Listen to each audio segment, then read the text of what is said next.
২০২৬ সালের পশ্চিমবঙ্গ বিধানসভা নির্বাচন ঘিরে রাজনৈতিক উত্তাপ ক্রমেই বাড়ছে। কলকাতার অন্যতম গুরুত্বপূর্ণ কেন্দ্র ভবানীপুর বিধানসভা কেন্দ্র, যা দীর্ঘদিন ধরেই রাজনৈতিকভাবে অত্যন্ত গুরুত্বপূর্ণ। এই কেন্দ্র থেকেই মুখ্যমন্ত্রী মমতা ব্যানার্জি নির্বাচনে লড়েছেন এবং জয়ী হয়েছেন।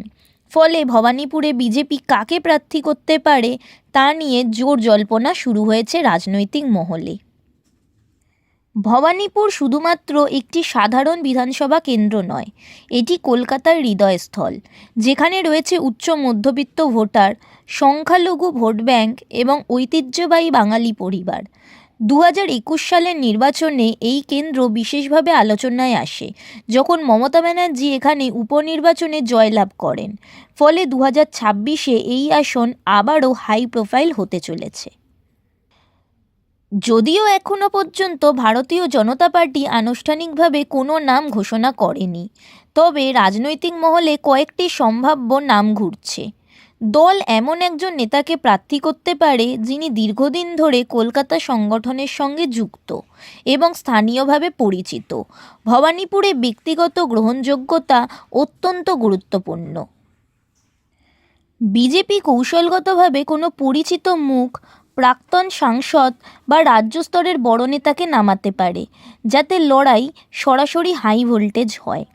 রাজনৈতিক বিশ্লেষকদের মতে তৃণমূলের শক্ত ঘাঁটিতে চমক দিতে বিজেপি তরুণ বা মহিলা প্রার্থী দিতে পারে, যাতে ভোটারদের কাছে নতুন বার্তা যায়।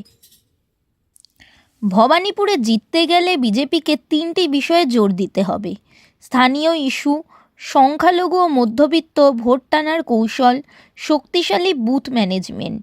এছাড়াও দল যদি কেন্দ্রীয় নেতৃত্বে সক্রিয় প্রচার আনে, তাহলে লড়াই আরও তীব্র হতে পারে। রাজনৈতিক বিশেষজ্ঞদের মতে ভবানীপুরে বিজেপির জয় সহজ হবে না, কারণ এখানে তৃণমূলের সাংগঠনিক ভিত্তি অত্যন্ত মজবুত। তবে ২০২৬ সালে সামগ্রিক রাজনৈতিক পরিস্থিতি কেমন থাকে তার উপরও অনেক কিছু নির্ভর করবে। বিজেপি যদি শক্তিশালী ও গ্রহণযোগ্য প্রার্থী দিতে পারে, তাহলে এই কেন্দ্র রাজ্যের অন্যতম চর্চিত লড়াই হয়ে উঠতে পারে। এখনও পর্যন্ত ভবানীপুরে বিজেপির প্রার্থী নিয়ে চূড়ান্ত ঘোষণা হয়নি, তবে রাজনৈতিক মহলে জল্পনা তুঙ্গে। ২০২৬ সালের নির্বাচন যত এগিয়ে আসবে, ততই পরিষ্কার হবে ছবিটা। আপনি কি মনে করেন, ভবানীপুরে বিজেপির প্রার্থী হিসেবে কাকে দেখা যেতে পারে?